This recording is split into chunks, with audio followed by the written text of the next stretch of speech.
বেহালা পূর্ব Shankar Sikdar BJP প্রার্থী রত্নায়ত চট্টোপাধ্যায়কে পেছনে ফেলে ৩,১৭৭ ভোটে এগিয়ে গেলেন। বেহালা পশ্চিম খানিকক্ষণ আগেই আপনাদের বলেছি ইন্দ্রনীল খান বিজেপি প্রার্থী এগিয়ে গেছেন। সুজিত বোস ১৫০০ ভোটে বিধাননগর থেকে পিছিয়ে পড়েছেন। সুজিত বসু ১৫০০ ভোটে পিছিয়ে পড়েছেন এবং সজল ঘোষ এগিয়ে গেছেন।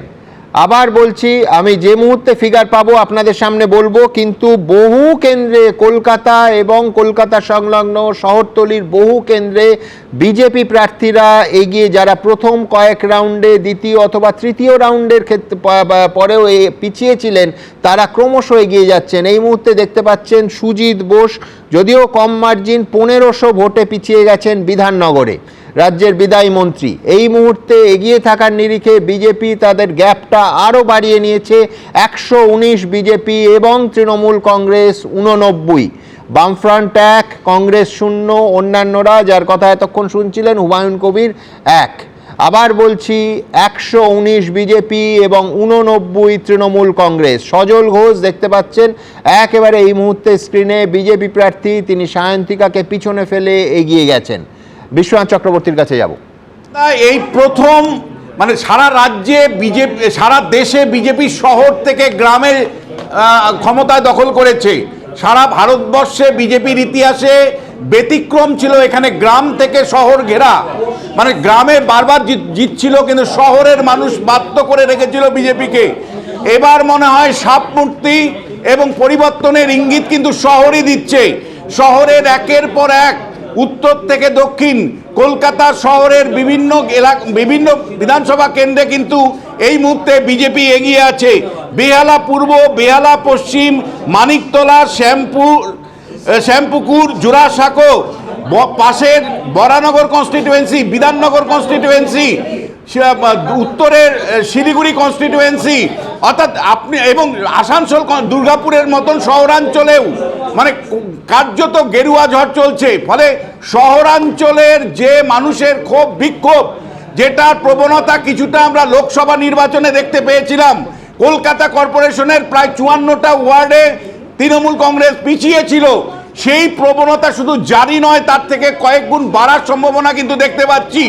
সারা রাজ্যের শহরাঞ্চলে কিন্তু প্রতিষ্ঠান বিরোধী হাওয়া, এবং সেটা বিজেপির পক্ষে কিন্তু আমি স্পষ্ট দেখতে পাচ্ছি। সেটা উত্তরের শিলিগুড়ি হতে পারে, কোচবিহার হতে পারে, সেটা আসানসোল হতে পারে, দুর্গাপুর হতে পারে, আর খোদ কলকাতার বুকে যেটা তৃণমূল কংগ্রেসের গড়, তৃণমূল কংগ্রেস গত বেশ কয়েকটা নির্বাচনে একটি আসনও হারায়নি কলকাতা শহরে।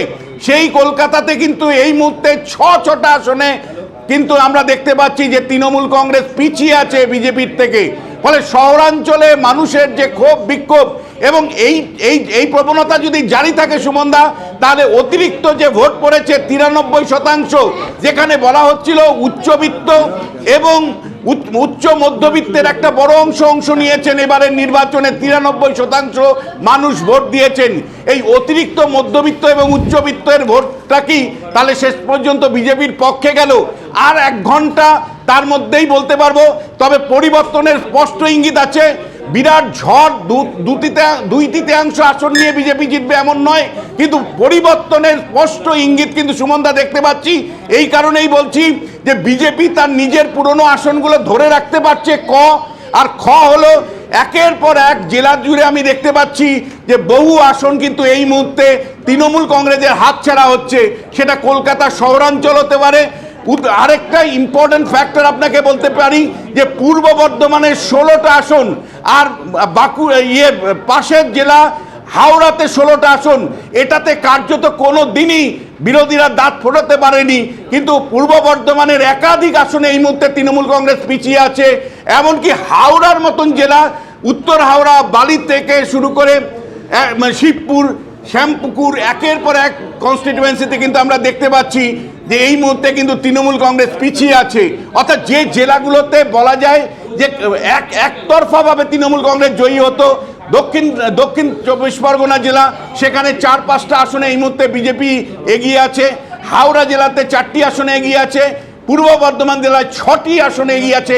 এমনকি পূর্ব মেদিনীপুরের এই মুহূর্তে সবগুলো আসন 16টা আসনই কিন্তু গেরুয়া ঝড় চলছে। আর উত্তরবঙ্গের জেলার পর জেলা যদি দেখি আমি, তাহলে গেরুয়া ঝড় আক্ষরিক অর্থেই চলছে। ফলে একদিকে জঙ্গলমহলের যে গেরুয়া ঝড়, আর একদিকে উত্তরবঙ্গের গেরুয়া ঝড় এই মুহূর্তে কিন্তু চলছে। সামগ্রিক রাজ্যের কনটেক্সটে যদি বলি, পরিবর্তনের স্পষ্ট ইঙ্গিত দেখা যাচ্ছে। 15 বছর পরে রাজ্যের স্বৈরাচারী শাসন ব্যবস্থার পরিবর্তন হয় কিনা, তার জন্য কিন্তু মানুষ কিন্তু অপেক্ষা করে আছে। শেষ পর্যন্ত এই পরিবর্তনটা কোথায় গিয়ে থাকে, সেটা কি পুরোপুরি সরকার গঠনের সংখ্যা, নাকি তার আগেই গিয়ে থাকে, সেটাই গুরুত্বপূর্ণ। একেবারে ধন্যবাদ বিশ্বনাথ চক্রবর্তী। এবিপি আনন্দ, এগিয়ে থাকে, এগিয়ে রাখে।